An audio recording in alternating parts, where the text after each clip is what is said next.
তখন ডাল দিয়ে আর যদি খাইলাম ভ্যারাইটিস কোম্পানিগঞ্জ বাজারও সকালে আমার খেয়ে টাকা পাই লইয়া টিউশনের মধ্যে বানি করি আমার লইয়া আইসো পাঁচিত কি আবার খাইমু। হ্যালো বন্ধুরা, খুব মজা হচ্ছে, আজকে আরাম পাচ্ছি।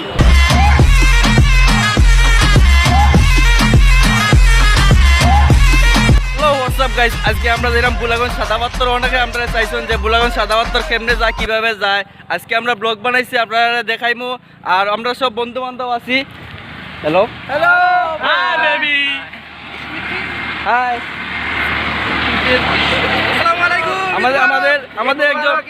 আমাদের একজন মালটা ভাই আছেন, তাতে উনি একটু পাপ বেশি লয়, আর উনি আছে পাহাদ ভাই, উনি খুব ভালো পায় আর কি।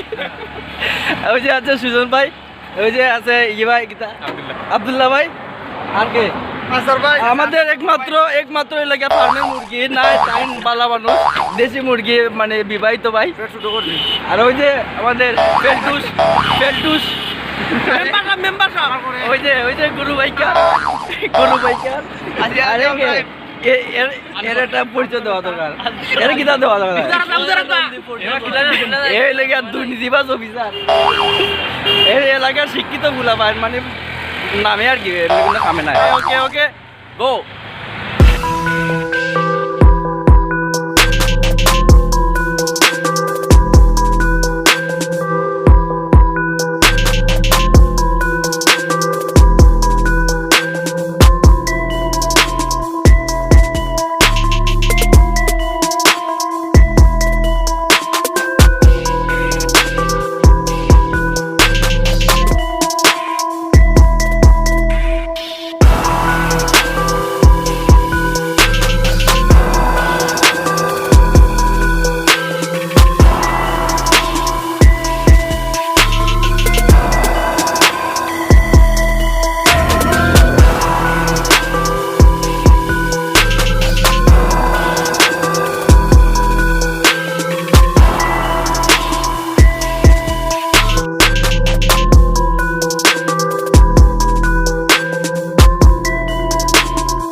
people in the huts and villages of half the globe, struggling to break the bonds of mass misery, we pledge our best efforts to help them help themselves for whatever period is required, not because the communists may be doing it, not because we seek their votes, but because it is right.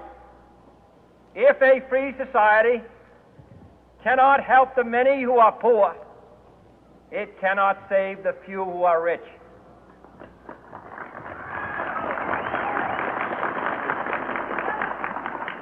To our sister republics south of our border, we offer a special pledge to convert our good words into good deeds, in a new alliance for progress, to assist free men and free governments in casting off the chains of poverty.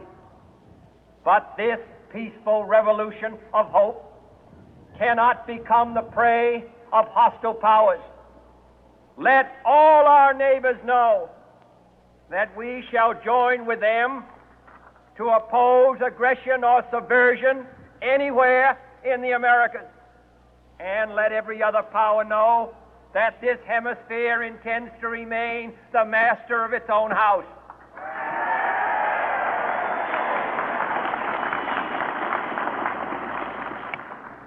To that World Assembly of Sovereign States, the United Nations, our last best hope, in an age where the instruments of war have far outpaced the instruments of peace, we renew our pledge of support to prevent it from becoming merely a forum for invective, to strengthen its shield of the new and the weak, and to enlarge the area in which its writ may run.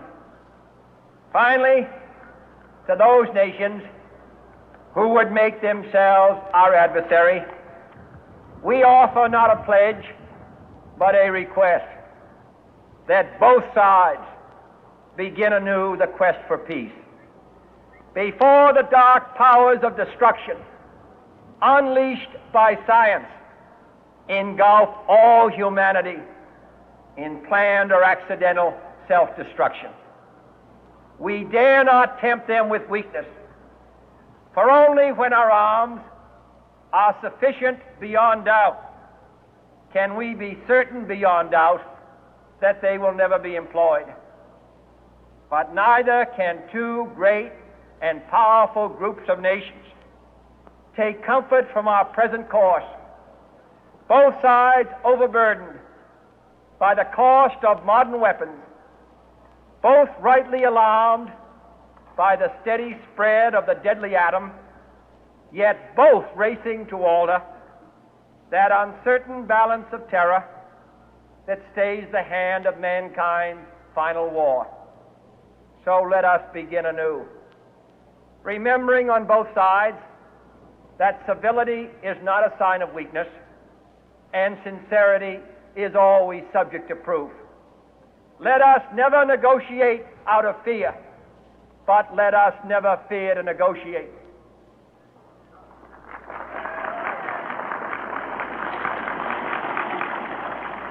Let both sides explore what problems unite us, instead of belaboring those problems which divide us.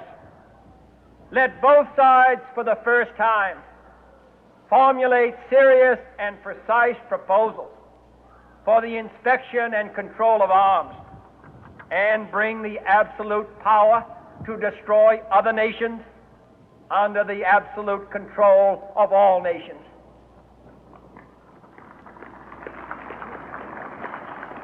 Let both sides seek to invoke the wonders of science instead of its terrors.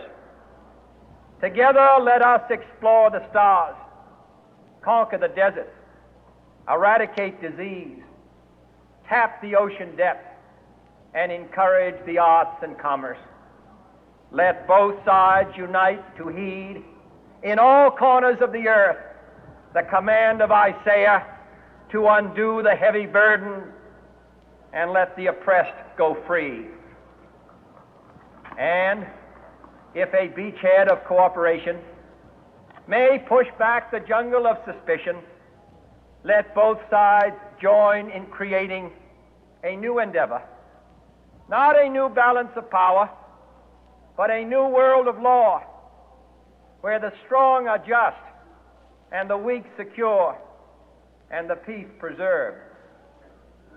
All this will not be finished in the first 100 days, nor will it be finished in the first 1,000 days, nor in the life of this administration, nor even perhaps in our lifetime on this planet. But let us begin.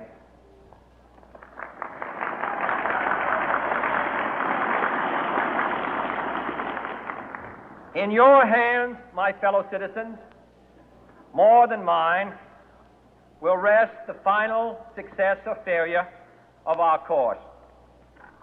Since this country was founded, each generation of Americans has been summoned to give testimony to its national loyalty.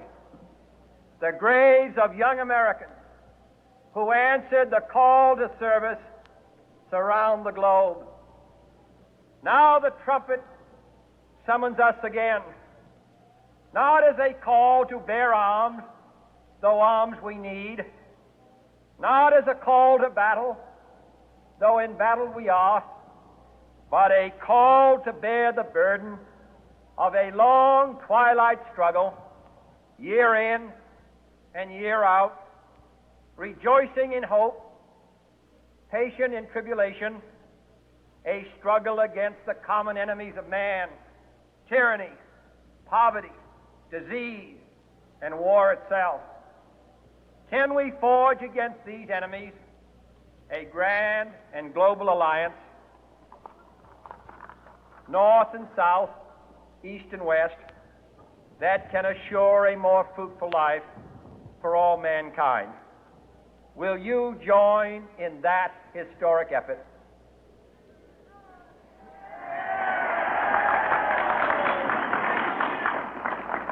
In the long history of the world, only a few generations have been granted the role of defending freedom in its hour of maximum danger. I do not shrink from this responsibility. I welcome it.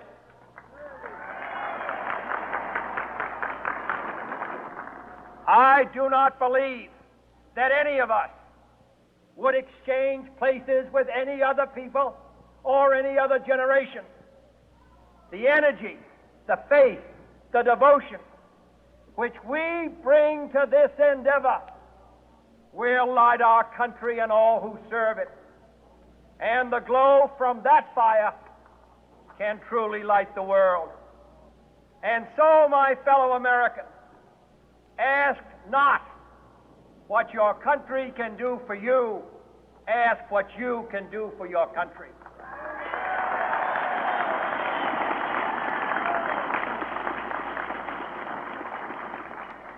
My fellow citizens of the world, ask not what America will do for you, but what together we can do for the freedom of man.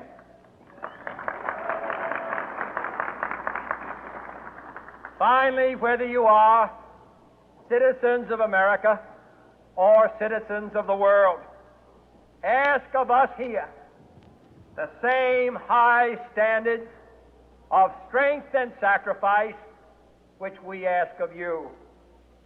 With a good conscience, our only sure reward, with history the final judge of our deeds, let us go forth to lead the land we love, asking His blessing and His help, but knowing that here on earth, God's work must truly be our own.